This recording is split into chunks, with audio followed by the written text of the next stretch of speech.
Good morning students. Smriti chapter का आगे अध्ययन करते हैं, लेकिन जो कल पढ़ा था उसका पहले दोहरान करते हैं। स्मृति श्री राम शर्मा की रचनाएं हैं और स्मृति के माध्यम से श्री राम शर्मा ने क्या लिखा है, बचपन की यादें लिखी है। और ये कब की बात है? सन 1908 की दिसंबर और जनवरी की सर्दी थी। और इसमें लेखक क्या कर रहा था? बेर तोड़ रहा था अपने छोटे भाई के साथ। तभी गांव के किसी व्यक्ति ने क्या दिया, आवाज दी, एक आपका बड़ा भाई आपको बुला रहा है। लेखक और उसका छोटा भाई डर गया। मुझसे पता नहीं कौन सी गलती होगी, आज बड़ा भाई मुझे मारेगा पीटेगा। लेकिन जैसे ही वह घर पहुंचा तो देखा बड़ा भाई आंगन में क्या लिख रहा है, चिट्ठी लिख रहा है, पत्र लिख रहा है। तो बड़े भाई ने उनसे चिट्ठी दी कि अब आप जाओ, इसे मक्खनपुर के डाक खाने में डालाओ और शाम की डाक के साथ में ये निकल जानी चाहिए, क्योंकि ये चिट्ठियां बहुत जरूरी है। लेखक और उसका छोटा भाई दोनों साथ हो लिए और उसकी माँ ने क्या की, एक धोती में चने रख दिए, बांध दिए। एक आपको रास्ते में भूख लगे रास्ते में तो आप इनको भुनाना खा लेना। लेखक और उसका भाई 2-4 फरलांग में गांव से बाहर हो गए, मतलब कि उछलते कूदते गांव से बाहर चले गए। गांव के बाहर क्या था? एक कच्चा कुआं, और उस कच्चे कुएं में क्या था? एक सांप था। और लेखक और उसके भाई को 2 महीने पहले ही पता चला था कि उस कुएं में सांप है। और बच्चे की प्रवृत्ति क्या होती है? बात को दोहराना। और लेखक और उसका भाई डेली मिट्टी का ढेला किसमें फेंकते थे? कुएं में। और उससे क्या सुनते थे? सांप की फुसकार सुनते थे। तो जैसे ही वे कुएं के पास पहुंचे तो उनकी इच्छा वही जागृत हुई। कौन सी इच्छा जागृत हुई? सांप की फुसकार सुनने की। तो उन्होंने सांप की फुसकार सुनने के लिए मिट्टी का ढेला उठाया और उसमें डाला।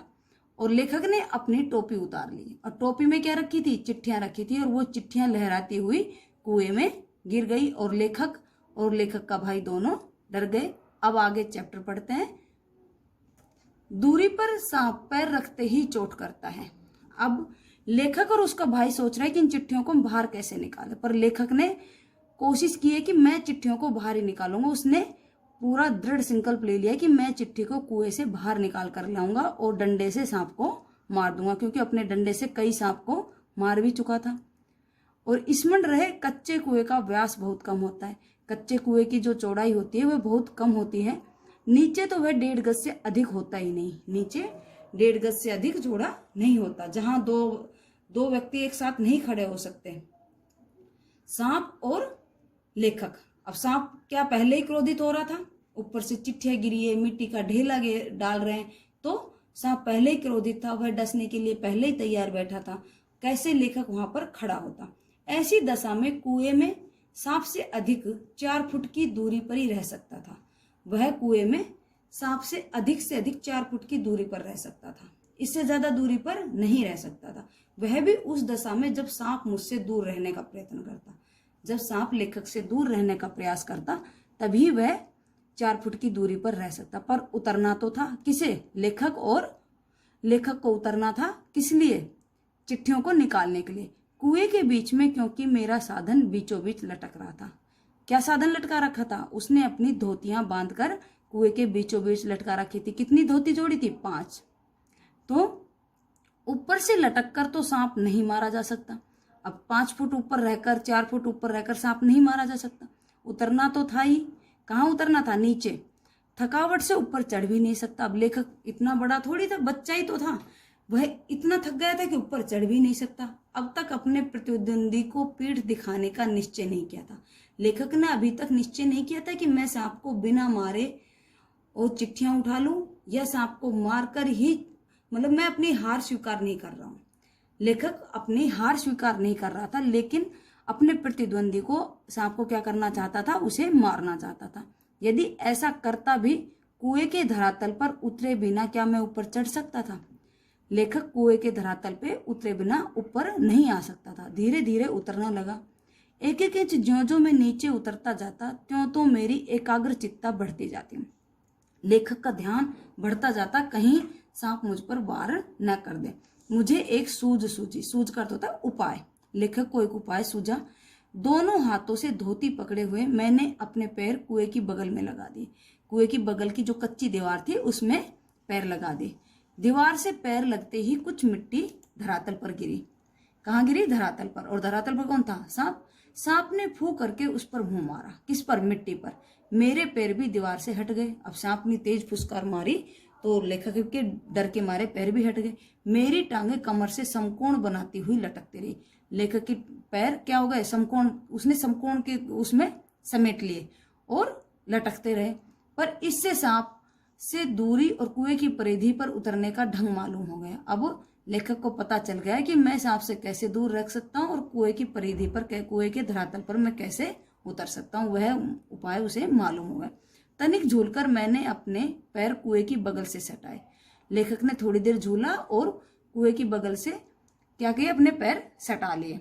कुछ धक्के के साथ अपने प्रतिद्वंदी के सम्मुख कुएं की दूसरी ओर 1.5 गज पर कुएं के धरातल पर खड़ा हो गया। कौन? लेखक। कुछ धक्के के साथ, मतलब एकदम दमदेशी कूदा और किसके सामने खड़ा हो गया? अपने प्रतिद्वंदी, अपने दुश्मन के सामने खड़ा हो गया। सांप के सामने कुएं से 1.5 गज, सांप की और लेखक की दूरी कितनी थी? 1.5 गज दूरी। उस पर खड़ा हो गया। आंखें चार हुई, मतलब कि आमना सामना हुआ। शायद एक दूसरे को पहचाना। सांप ने और लेखक ने एक दूसरे को जान लिया। सांप को चक्षुश्रवा कहते हैं क्योंकि सांप की दृष्टि सबसे तेज होती। मैं स्वयं चक्षुश्रवा हो रहा था। सांप भी चक्षुश्रवा था और लेखक भी स्वयं चक्षुश्रवा हो रहे थे। चक्षुश्रवा, चक्षु का अर्थ क्या होता है? आंख। श्रवा का अर्थ होता है सुनना। सांप को क्या कहते हैं? सांप आंखों से सुनता है, तो लेखक भी आंखों से ही सुनने की कोशिश कर रहा था। अन्य इंद्रियों ने मानो सहानुभूति से अपनी शक्ति आंखों को दे दी थी। मनुष्य में कितनी इंद्रियां होती है? 5 इंद्रियां। तो अन्य जो भी इंद्रिय थी उन सब इंद्रियों ने अपनी शक्ति किसको दे दी? आंखों को ही दे दी। सांप के फन की ओर मेरी आंखें लगी हुई थी। सांप किस तरफ फन उठाएगा उसी तरफ लेखक का ध्यान लगा हुआ था। वह कब किस ओर से आक्रमण करता? सांप ने मोहिनी सी डाल दी थी। सांप ने क्या कर दिया था? मोहिनी सी डाल दी थी। एक एकाग्रचित्त होकर लेखक की तरफ देख रहा था।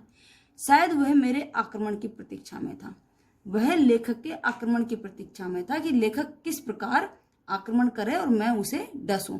पर जिस विचार और आशा को लेकर मैंने कुएं में घुसने की ठानी थी वह तो आकाश कुसुम था, मतलब कि एक काल्पनिक फूल था। जिस आशा को लेकर मैं जाते ही सांप को मारूंगा और चिट्ठियां निकाल कर आ जाऊंगा, वह क्या था? एक काल्पनिक पुलाव था, एक काल्पनिक फूल था। मनुष्य का अनुमान और भावी योजनाएं कभी कभी कितनी मिथ्या और उल्टी निकलती है। मनुष्य कभी भविष्य को लेकर क्या लगाता है? अनुमान लगाता है और भावी योजनाएं बनाता है। वो कभी कभी क्या निकल जाती है? झूठ भी निकल जाती है और उल्टी भी पड़ जाती है। मुझे सांप का साक्षात होते ही अपनी योजना और आशा की असंभवता प्रतीत हो रही थी। जैसे ही मैंने सांप को देखा तो मेरी योजना क्या हो रही थी? असंभव प्रतीत हो रही थी कि मैं अब कुछ नहीं कर पाऊंगा। डंडा चलाने के लिए स्थान नहीं था। अब डंडा चलाने के लिए, घुमाने के लिए भी स्थान होना चाहिए ना सांप को मारने के लिए। लाठी या डंडा चलाने के लिए काफी स्थान चाहिए जिसमें वह घुमाया जा सके, उसे घुमाया जा सके। सांप को डंडे से दबाया जा सकता था, पर ऐसा करना मानो तोप के मुहरे पर खड़ा होना। अब सांप को सिर्फ डंडे से दबाया जा सकता था, उसे चलाकर मारा नहीं जा सकता था। और ऐसा करना कैसा था? जैसे तोप के मुंह के सामने खड़ा हो जाना। यदि फन या उसके समीप का भाग न दबा तो वह फिर पलटकर जरूर काटता। अगर फन नहीं दबती है तो वह पलटकर क्या करता? दोबारा वार करता और लेखक को काट लेता। और फन के पास दबाने की कोई संभावना होती तो, फन के पास दबाने की कोई संभावना नहीं थी, तो फिर उसके पास पड़ी हुई 2 चिट्ठियों को कैसे उठाता? अब लेखक उसके पास पड़ी 2 चिट्ठियों को कैसे उठाए? 2 चिट्ठियां उसके पास उससे सटी हुई पड़ी थी, एक मेरी ओर थी। मैं तो चिट्ठी लेने ही उतरा था। लेखक, एक चिट्ठी तो किसके पास थी? लेखक के पास थी, और 2 चिट्ठियां सांप के पास थी। लेखक चिट्ठी लेने के लिए ही उतरा था। हम दोनों अपने अपने पैरों पर डटे हुए थे, दोनों अपनी अपनी मुद्रा स्थिति पर डटे हुए थे। उस आसन पर खड़े खड़े मुझे 4-5 मिनट हो गए। अब लेखक को उसी स्थिति में खड़े हुए क्या हो गए? 4-5 मिनट हो गए। दोनों ओर से मोर्चे पड़े हुए थे, दोनों अपनी अपनी दृष्टि से अड़े हुए थे और एकदम डटे हुए थे। कोई किसी का भी मोर्चा कमजोर नहीं हो रहा था, कोई भी अपनी स्थिति में कमजोर नहीं पड़ रहा था। पर मेरा मोर्चा कमजोर था। किसका मोर्चा कमजोर था? लेखक का। क्योंकि कहीं सांप मुझ पर झपट पड़ता तो मैं यदि बहुत करता तो उसे पकड़कर कुचलकर मार देता। सांप लेखक पर झपट पड़ता तो क्या करता? बस पकड़ता और कुचलकर मार देता। पर वह तो अचूक है। अचूक का क्या होता? खाली न जाने वाला। लेकिन यह कोई आसान कार्य नहीं था, ऐसा कोई सरल कार्य नहीं था कि उसको पकड़ ले और उसे मार दे। तरल विष मेरे शरीर में पहुंचाई देता। तरल विष वह लेखक के शरीर में, विष का क्या होता है? जहर। वह लेखक के शरीर में पहुंचाई देता। मैंने साथ ही साथ मुझे भी ले जाता। वह खुद तो मरता ही और साथ ही साथ लेखक को भी ले जाता। अब तक सांप ने वार नहीं किया था। अभी तक सांप ने कोई वार नहीं किया था, इसलिए मैंने भी उसे डंडे से दबाने का ख्याल छोड़ दिया। लेखक ने सांप को डंडे से दबाने का ख्याल छोड़ दिया। ऐसा करना उचित भी न था। उसे डंडे से दबाना उचित भी नहीं था। अब प्रश्न था चिट्ठियां कैसे उठाई जाए। लेखक के सामने कौन सा प्रश्न था? चिट्ठियां अब सांप के पास से कैसे उठाई जाए। बस एक सूरत थी, डंडे से सांप की ओर से चिट्ठियों को सरकाया जाए। अब डंडे की सहायता से क्या किया जाए? चिट्ठियों को सरकाया जाए। यदि सांप टूट पड़ा तो कोई चारा नहीं था। अगर सांप ने मुझ पर हमला कर दिया तो मेरे पास कोई भी उपाय नहीं था। कुर्ता था और कोई कपड़ा भी नहीं था, क्योंकि धोती की तो पहले ही उन्होंने क्या बना ली थी? रस्सी बना ली थी। बस सिर्फ एक कुर्ता था जिससे सांप के मुंह की ओर उसके फन को पकड़ लूं। अभी क्या किया जाएगा? कुर्ते से ही सांप के मुंह की ओर से उसके फन को पकड़ लूं। मारना, बिल्कुल छेड़खानी न करना, ये दो मार्ग थे। या तो कुर्ते के माध्यम से उसके सांप के फन को पकड़ ले, या उसे बिल्कुल भी छेड़ा नहीं जाए, उसे कोई छिड़कानी नहीं की जाए, कोई नुकसान नहीं पहुंचाया जाए। ये लेखक के पास दो ही मार्ग थे। पहला मेरी शक्ति के बाहर था। पहला मार्ग उसके फन को पकड़ना, वो लेखक की शक्ति के बाहर था, क्योंकि लेखक भी बच्चा ही था, इतना बड़ा नहीं था। बाध्य होकर दूसरे मार्ग का अवलंबन करना पड़ा। अब बाध्य होकर लेखक ने दूसरे मार्ग का ही सहारा लेना पड़ा। दूसरा मार्ग क्या था? सांप को बिल्कुल भी सांप के साथ बिल्कुल भी छेड़खानी न की जाए, उसे बिल्कुल नहीं छेड़ा जाए। इतना ही आगे का नेक्स्ट वीडियो में। Thank you class.